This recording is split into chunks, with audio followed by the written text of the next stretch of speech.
Hello, ladies. It's Renee, host of the Welcome to Your Life podcast. Have you thought of recording your own podcast, but the thought of learning new technology was too frightening? I know exactly how you feel. That's how I felt until I found Anchor. Anchor is the easiest way to make a podcast. Anchor gives you everything you need in one place, and it's free. You can record from your phone or your computer, and the creation tools allow you to record and edit your podcast so it sounds great. They'll even distribute your podcast for you so it can be heard everywhere on places like Spotify, Apple Podcasts, Google Podcasts, and many, many more. You can easily make money from your podcast with no minimum listenership. Download the Anchor app or go to anchor.fm to get started. Trust me, you will not regret it.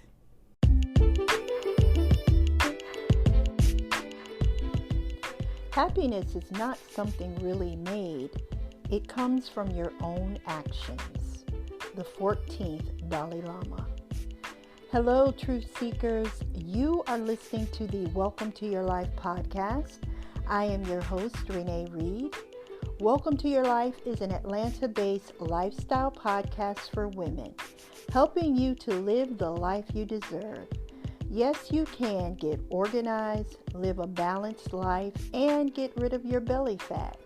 If you're looking for tips on relationships, wellness, vegan recipes, parenting, and lifestyle hacks, you've found your tribe.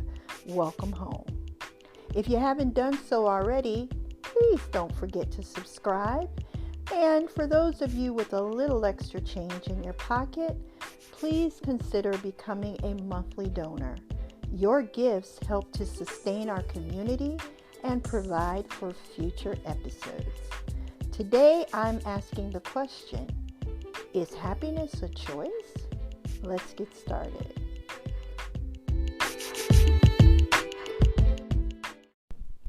Hey guys, how are you today? I hope you're doing well. I'm doing pretty well. I went to the doctor for my annual checkup and I have lost 12 pounds since she saw me this time 2 years ago. And I was really happy about that. So I know you guys are probably thinking, oh my gosh, what is taking you so long? But when I saw how overweight I was and my doctor told me that I was pre-diabetic and pre-hypertensive, I panicked like many of you, and I ran out and started dieting and ordering prepackaged meals and shakes. And I'm not about that life. But then I realized, seriously though, that, I'm going to love this belly until it slowly disappears. So I switched to just regular exercise and good food. And I'm really happy. Can you hear it in my voice, how happy I am? But I am so off track, and I'm sorry, because today I'm asking the question, actually, do you believe that happiness is a choice? I love this question. It's the first question that I ask my clients. I am a health coach and a parent advocate. I work in the field of mental health. So the women that I work with are some of the most amazing women that you will ever meet. But when I meet them, they are usually in crisis. They are overwhelmed either by their health concerns or parenting concerns or life concerns or all three.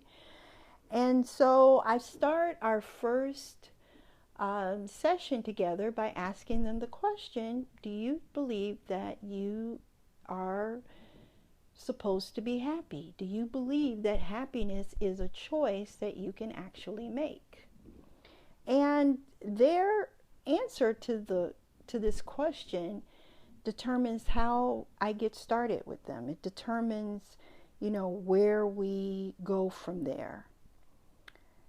Because many of them did not believe that happiness was a choice that they were able to make for themselves. They believed, like a lot of us believed or believe still, that you live, you die, things happen to you in between, and sometimes they were good things, sometimes they were bad things, and you just kind of rolled with the punches. And I understand how they feel, why they feel that way. I mean, I had a really rough childhood. So I learned from an early age that you had to fight for happiness. You had to find it wherever you could, and that it wasn't going to be easy, but you couldn't give up. I couldn't give up on my own happiness, because giving up on my own happiness was giving up on myself. I wasn't just fighting for happiness' sake. I was fighting for me. And I was fighting to increase the depth of my resiliency. So I know better than anyone that, things happen to us, and some of those things we have no control over at all. Like the death of someone you love, the loss of a job, a marriage or relationship that ends. I have suffered all of these things. And it took me by surprise sometimes, and sometimes it knocked the wind out of me. And then I had to realize that these life events are out of my control. So I had to turn my focus to the things that I could control. And that's what I want you to do today. As you answer this question, I want you to consider the 3 things we're going to talk about today. And don't panic. You don't have to do them all at once. You can pick one of the things that we're going to talk about, and you can work on it for 21 days. That seems to be the standard time all the gurus espouse for promoting good habit change, 21 days. So the first thing we're going to talk about, though, is self-care. Taking a good look at who is sharing your space is the second thing. And the third thing is giving back to your community. So, self-care. I know that we women are all about getting our hair and nails done. I love that. That's the best part of my week. But there are other areas that we need to talk about, You need to drink more water. Drinking more water is a simple thing that you can do that will help you to improve your digestion and increase weight loss. Figure out how much sleep you need. I was really bad at this. I am a news junkie. So I was watching all the news shows on all the channels, and then I would watch the repeat of the same shows until 1 or 2 o'clock in the morning, having to get up at 6 a.m. to, get my kids off to school, and now to get myself out the door so that I can go to work. Did not make for a happy Renee at all. So now I turn the TV off at 10 p.m. and I go to bed. I go to sleep. And I have a nightly routine that works for me and allows me to wind down from my day. and has really improved and upped my level of self-care. So the other thing is, when we talk about creating a nightly routine as part of your self-care plan, what really happens is that you are creating a successful morning for the next day. So you're actually preparing for tomorrow the night before. So think about that today, or whenever you're listening to this episode, and start thinking about how you can really start to incorporate some wind down time in your daily schedule before you go to bed. That might mean putting the kids to bed a little earlier. They won't like it, but they need their rest too. So just tell them that it's the new family rule.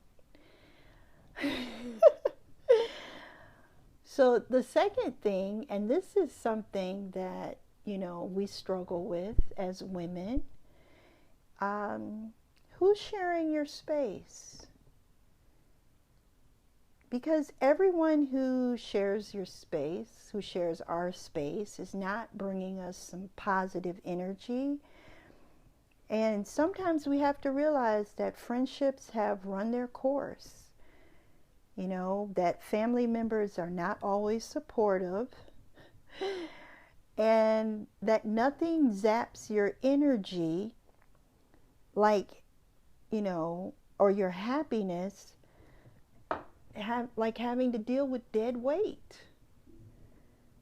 So I know it's hard, and sometimes it's hard and it's sad, but cutting those ties will give you the energy you need to boost your happiness quotient and to get on with your life, to start pursuing the things that you want to pursue without any negative input from people who are telling you that it won't work. So take a look at who is sharing your space. Are they supportive? Are they loving? Are they kind? Do they offer you, good advice? Are they a nice, shoulder to cry on when you need to cry? Do they give good hugs? My Aunt Maggie gave the best hugs in the world. Like, I miss her hugs so much. But think about it. Are they people that are going to push you when you need to be pushed, but love you when you need to be loved? Who shares your space? And then the other thing we want to talk about today is giving back to our communities. Some of my happiest times were delivering meals to the elderly. And this is when I was between jobs. I really didn't know how I was going to make it. But every Friday, I would get some change together to get gas. This is a true story. And I would go deliver meals to the elderly. One of the other things that I really enjoyed doing was mentoring young women who were first generation college students. Just so good. I mean, I don't know what they got out of it. Hopefully I was able to give them some really good advice, having sent, 5 kids off to college successfully. But I just got the greatest feeling knowing that I was helping someone else. I was using the knowledge that I had. I wasn't sitting home feeling sorry for myself because I didn't have a job, and I was actually out helping other people. So think about that. Think about places where you can donate your time. 1 hour a week is all it takes. And it doesn't have to be anything, you know, too far out in the community. If you have children, volunteer at their schools. I volunteered at my children's schools from the time my oldest was in kindergarten until my youngest was in like 8th grade, and said, actually asked me to stop coming because she was 13 and she didn't want me to know what she was doing in school. But if you are a parent with children and you volunteer at their schools, you will get to know their teachers, and their teachers will get to know you, and you'll be able to keep an eye on your kid and see what they're doing during the day, and help them to make the adjustments that they need to make so that they can be successful. Now, I know that, we're not all going to walk around giddy all day and smiling, and every day is not going to be a happy day. But what I want you to know deep, deep, deep in your spirit is that your level of happiness is directly linked to the choices you make. So then the question becomes, what are you willing to do to create your happiness? How proactive are you willing to be to seek happiness in your own life? Are you willing to give up a relationship that's causing you pain? Are you willing to get up earlier so that you can walk 30 minutes before going to work?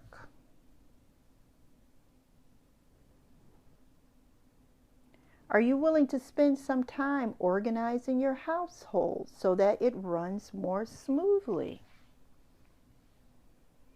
Are you willing to do the work on yourself that will help you to heal?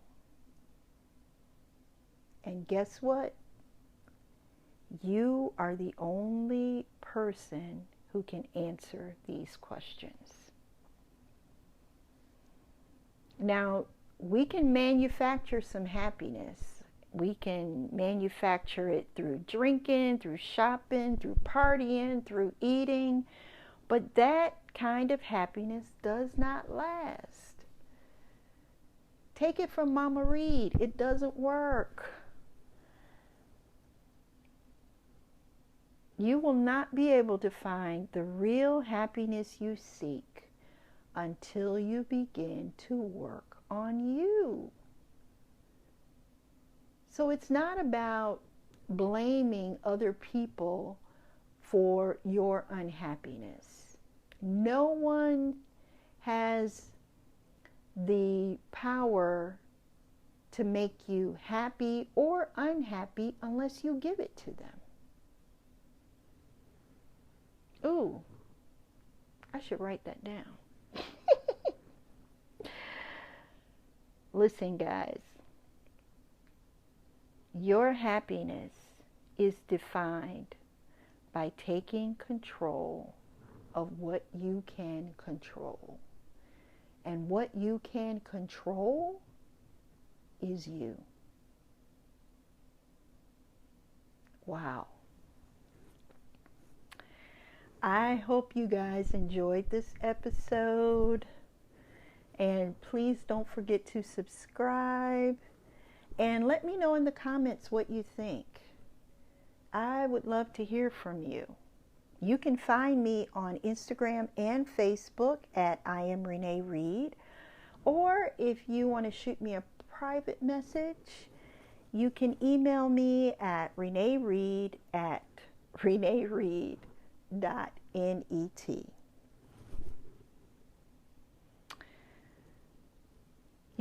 I hope that you share this podcast with someone you love,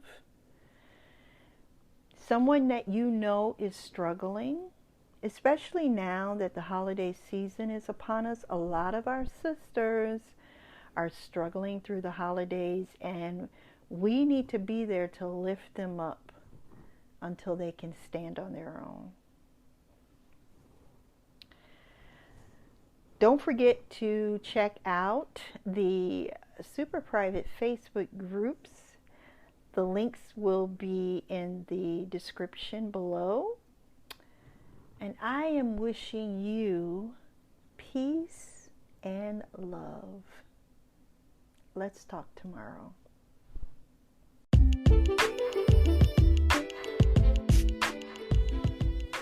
Happiness is not something really made. It comes from your own actions. The 14th Dalai Lama.